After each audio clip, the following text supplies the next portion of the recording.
राधे राधे, हरे कृष्णा। कैसे हो आप सभी लोग? आशा करती हूँ आप सभी परम मंगल में होगे, स्वस्थ होगे, अच्छे होगे। सबसे पहले आप सभी को जन्माष्टमी की अनंत और अनंत शुभकामनाएं। ये क्वेश्चन मेरे पास इतना ज़्यादा भर भर के आ रहा है कि दीदी जन्माष्टमी से पहले हमारे पीरियड्स आ गए हैं, जन्माष्टमी में हमारे पीरियड्स का चौथा दिन है, पाँचवा दिन है, छठा दिन है, क्या हम पूजा कर सकते हैं? जन्माष्टमी पे अगर पीरियड्स आ जाएं तो पूजा कैसे करें? क्या व्रत रख सकते हैं? ये एक कॉमन समस्या है और इस समस्या से हर एक लड़की को गुजरना पड़ता है, इंक्लूडिंग टू मी। तो आज की वीडियो में मैं आप लोगों को बताऊंगी कि अगर जन्माष्टमी पे आपके पीरियड्स आ गए या फिर आपके पीरियड्स के कौन से दिन आप पूजा अर्चना वंदना जन्माष्टमी की कर सकते हैं। तो चलिए अधिक विलंब न करते हुए प्रारंभ करते हैं। सबसे पहले हमारे शास्त्रों में पीरियड्स का जो विधान बताया गया है वो 72 घंटे का बताया गया है। हमारे शास्त्रों में साफ साफ बोला गया है कि 3 दिन तक महिलाएं ऋतु धर्म का पालन करें। 3 दिन अर्थात 72 घंटे तक महिलाओं को ऋतु धर्म का पालन करना चाहिए। लेकिन ये कलयुग है, कलयुग में किसी को पीरियड्स की प्रॉब्लम 5 दिन हो रही है, किसी को 6 दिन हो रही है, किसी को 7 दिन हो रही है, महाराज किसी किसी को 15-15 दिन भी हो रही है, क्योंकि आजकल पीसीओडी के इतने सारे केसेस आ रहे हैं, पता ही नहीं चल रहा है। तो कम से कम शास्त्रों में 3 दिन का विधान बताया गया है, लेकिन मैं चाहती हूँ कि कम से कम 5 दिन का विधान तो आप लोग माने। 5वें दिन अगर आपके देखिए पीरियड्स अगर आपके दिन 2-2.5 दिन आते हैं, जैसे कि फॉर एग्जांपल अगर मैं अपनी बात करूँ तो मेरे पीरियड्स 2.5 दिन आने के बाद विश्राम हो जाते हैं। मैं 5वें दिन अपना सर वगैरह धो लेती हूँ और पूजा अर्चना वंदना करने के लिए बैठ जाती हूँ। लेकिन 5वें दिन आपको बिल्कुल भी स्पॉट नहीं आना चाहिए, क्योंकि बड़े सारे लोगों के साथ ये प्रॉब्लम भी होती है कि पीरियड्स तो 5वें दिन आते ही आते हैं, उनके साथ थोड़ा बहुत स्पॉट भी उनको आ जाता है 5वें दिन, तो वो उसको काउंट नहीं करते। लेकिन उसको भी काउंट करना चाहिए, संपूर्णतः शुद्धि का पालन करना चाहिए, संपूर्णतः शुद्धि। या फिर 5 दिन के बाद अगर जन्माष्टमी 26 तारीख की और 26 तारीख को आपका छठा दिन पड़ रहा है तो बेसिकली आप पूजा अर्चना वंदना कर सकते हैं सिर धो के आराम से।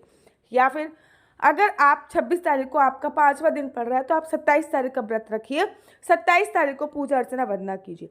नहीं तो पीरियड्स में कैसे पूजा करनी है? अगर आपका पहला ही दिन पड़ रहा है, दूसरा ही दिन पड़ रहा है, तीसरा दिन पड़ रहा है, चौथा दिन पड़ रहा है, ये 4 दिन तक तो आप कम से कम मानिए।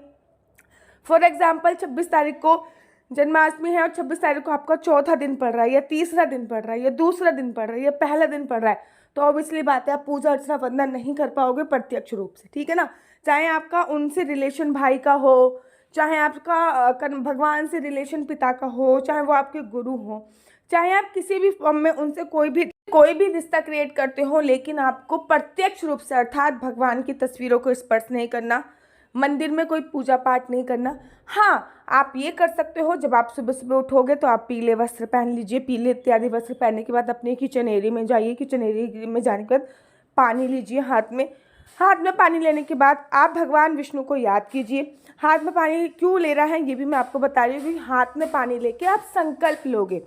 संकल्प वैसे तो बहुत सारी चीज़ों से लिया जा सकता है, लेकिन जन्माष्टमी है और अगर आप इस अवस्था से गुजर रहे हो कि आपको पीरियड्स हैं तो आप संकल्प पानी से लीजिए, अर्थात किसी ना किसी चीज़ से आप संकल्प अवश्य लीजिए।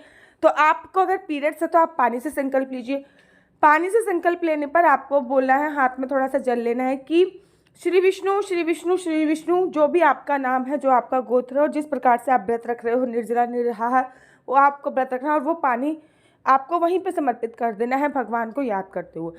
किसी भी प्रकार की कोई भगवान की प्रतिमा को स्पर्श नहीं करना, ना अगरबत्ती जलानी है, ना धूपबत्ती जलानी है, ना मंदिर प्रांगण में जाना है, ना मंदिर के एरिया में जाना है, ना मंदिर वाले कमरे में जाना है, ना कोई भोग इत्यादि की चीज़ें बनानी है, ना किसी भी प्रकार की कोई डेकोरेशन करनी है, ना तुलसी की पूजा करनी है, ना चांद को अर्घ देना है। लेकिन अप्रत्यक्ष रूप से मन में अब बिना चांद को देखे तो व्रत खुलता ही नहीं है इसका। जन्माष्टमी का तो आपको क्या करना है, रात को जब चांद निकल जाए तो चांद को मन में सोचते हुए आप एक लोटे से जल जरूर दे दीजिए। इस बात का ध्यान रखिए, ठीक है ना। चांद को माइंड में सोचते हुए कि चांद निकल गया है, 12 बज गए, लोटे से जल दीजिए और अपना व्रत का पारण कीजिए। व्रत का पारण लड्डू गोपाल के चरणामृत से कर सकते हैं। लड्डू गोपाल का चरणामृत, आपके घर में किसी ने लड्डू गोपाल को स्नान कराया होगा या फिर आपके घर में जो भी भोग प्रसाद इत्यादि बना होगा उसको खा के, वो व्रत का प्रसाद पीरियड्स में खाने की कोई मनाही नहीं होती। लेकिन व्रत का प्रसाद पीरियड्स में आप बना नहीं सकते, लेकिन व्रत का प्रसाद आप पीरियड्स में खा सकते हो, बनाने की कोई मनाही नहीं है। लेकिन बकायदा आप खा सकते हो, लेकिन बना नहीं सकते हो।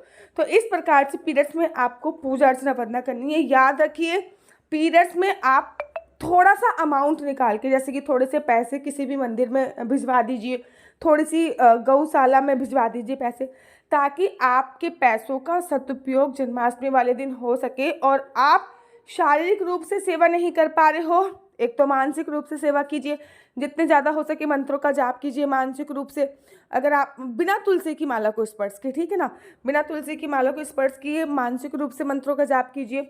नहीं तो आप महामंत्र का जाप कर सकते हैं, ओम नमो भगवते वासुदेवाय। नहीं तो आप हरे कृष्ण कृष्ण कृष्ण हरे हरे, हरे राम राम राम हरे हरे, इस मंत्र का जाप कर सकते हैं। कोई भी मंत्र का जाप आपको बिना गुरु दीक्षा, मतलब बिना तुलसी माला के करना है। ये नहीं कि आपने तुलसी माला उठा ली पीरियड्स में और मंत्र का जाप करने लगो, ऐसा नहीं होता।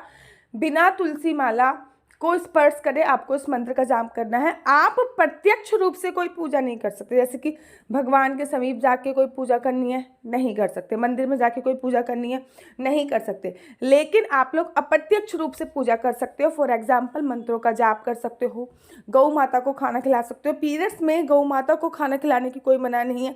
गौशाला जाइए, जन्माष्टमी पे गौ माता को खाना खिलाइए। गौ माता पे 33 कोटि देवी देवता विराजमान होते हैं। चारा की एक कट्टा जो होता है भर के, वो वहाँ पे दान करके आइए। पशु पक्षियों को खाना खिलाइए, मछलियों को खाना खिलाइए। इस दिन बहुत शुभ है। और जितना ज़्यादा हो सके मानसिक रूप से मंत्रों का जाप कीजिए। यहाँ पे भी कहीं भंडारा इत्यादि हो रहा है, वहाँ पे पैसों का दान कीजिए।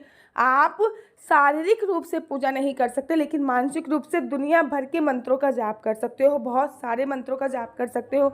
मानसिक रूप से आप भगवान को याद कर सकते हो और मतलब पैसों देके, फिजिकल रूप से तो नहीं कर सकते, किसी भी भगवान को स्पर्श नहीं कर सकते, लेकिन पैसे देकर अपनी सेवा इत्यादि मंदिर में करवा सकते हो। तो पीरियड्स में आप कुछ इस प्रकार से पूजा अर्चना वंदना करवा सकते हो। और अगर आपको अपनी कुंडली दिखवानी है तो मेरा व्हाट्सएप नंबर है 429202565।